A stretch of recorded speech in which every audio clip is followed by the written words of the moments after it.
नमस्कार अमरावती।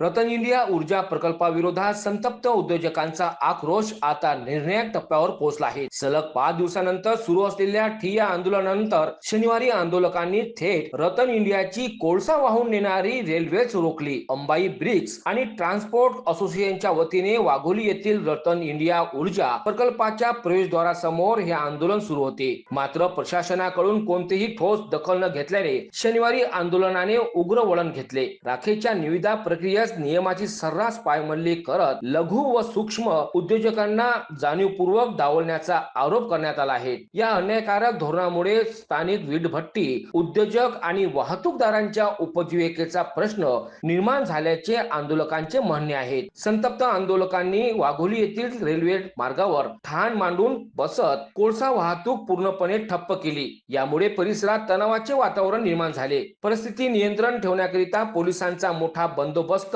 तैनात करण्यात आला असून क्यूआरटी पथकही पाचारण करण्यात आले। पोलीस प्रशासनाने आंदोलकांची समजूत काढण्याचा प्रयत्न केला, मात्र आंदोलक आपल्या मागण्यावर ठाम राहिले। रात्री 8 वाजेपर्यंत आंदोलक रेल्वे मार्गावरून हटण्यास तयार नव्हते। जोपर्यंत न्याय मिळत नाही तोपर्यंत माघार नाही, अशी ठाम भूमिका आंदोलकांनी घेतली आहे। स्थानिक उद्योजकांसाठी राखीव असलेली 20% राख देण्याच्या अटीची रतन इंडियाने अंमलबजावणी न केल्याचा आरोप करण्यात येत असून निविदा प्रक्रिया नव्याने राबवावी अशी ठाम मागणी आंदोलकांनी केली आहे। या आंदोलनात बलवीर चव्हाण, राजू चिरडे, मोरेश्वर इंगळे यांच्यासह शेकडो स्थानिक उद्योजक आणि वाहतूकदार सहभागी झाले होते। प्रशासनाने तातडीने हस्तक्षेप न केल्यास आंदोलन आणखी तीव्र करण्याचा इशारा आंदोलकांनी दिला असून रतन इंडिया प्रकल्पात समोरील परिस्थिती दिवसेंदिवस चिघळण्याची शक्यता व्यक्त केली जात आहे। मागील 5 दिवसापासून लोकल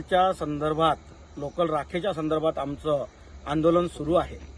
भारत सरकारच्या जिहारानुसार 20% राख ही राखीव असायला पाहिजे लोकल लोकांसाठी, आणि जर या ठिकाणी आज भाववाढ झाली तर त्याचा प्रश्न चालक मालक असोसिएशन, ट्रान्सपोर्टेशन असेल, सूक्ष्म उद्योग असेल, वीटभट्टी असेल किंवा राखेपासून बनणाऱ्या इतर वस्तू आहेत त्याच्याशी निगडीत आहे।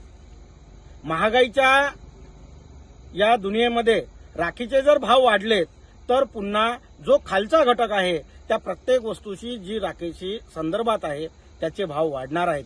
त्याकरता या ठिकाणी आम्ही या भाववाढीचा निषेध नोंदवत आहोत। मी सर्वजण ट्रान्सपोर्ट असोसिएशन आणि अंबाई ब्रिक्स आमच्यावर असा अत्याचार होत आहे की रतन इंडियानी आमचं जे लोकलचं जे राखेचं जे 20% असते ते आम्हाला देण्यास नकार केलेला आहे आणि ओपन टेंडर काढलेला आहे। ओपन टेंडरमध्ये 125च्या वर जो बोली बोलेल म्हणजे 250 रुपयापर्यंत टनापर्यंत राख हे विकण्याचं षडयंत्र करत आहे आणि आम्ही लोकल लोक हे 250 रुपये टन राख घेऊ शकत नाही।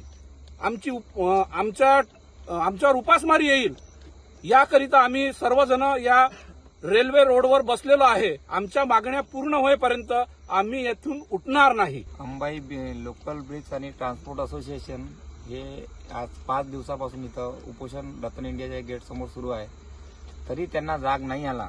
ज्या आमच्या लोकल लोकांच्या ज्या मागण्या होत्या, ज्या कायद्यानुसार आम्हाला जो हक्क मिळाला पाहिजे तो ते मान्य करायला रतन इंडिया पॉवर प्लांट म्हणजे मान्यच करायला तयारच नाही आहे।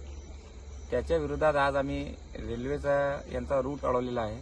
जोपर्यंत आमच्या लोकल लोकांच्या ज्या मागण्या आहे 20% जे शासनानं यात राखीव ठेवलेला स्मॉल इंडस्ट्रीकरिता, लघु उद्योगाकरिता हा देणे बंधनकारक आहे, तरी सुद्धा ते लोक मानायलाच तयार नाही। त्यांचा उद्देश पुरेपूर हे आहे की स्मॉल इंडस्ट्रीनेही यांच्या ओपन टेंडर प्रक्रियेत सहभागी व्हावं आणि ते एवढ्या महागाईची फ्लाय ॲश या सर्वांना विकण्याचा घाट या रतन इंडिया पॉवर प्लांट कंपनीचा आहे।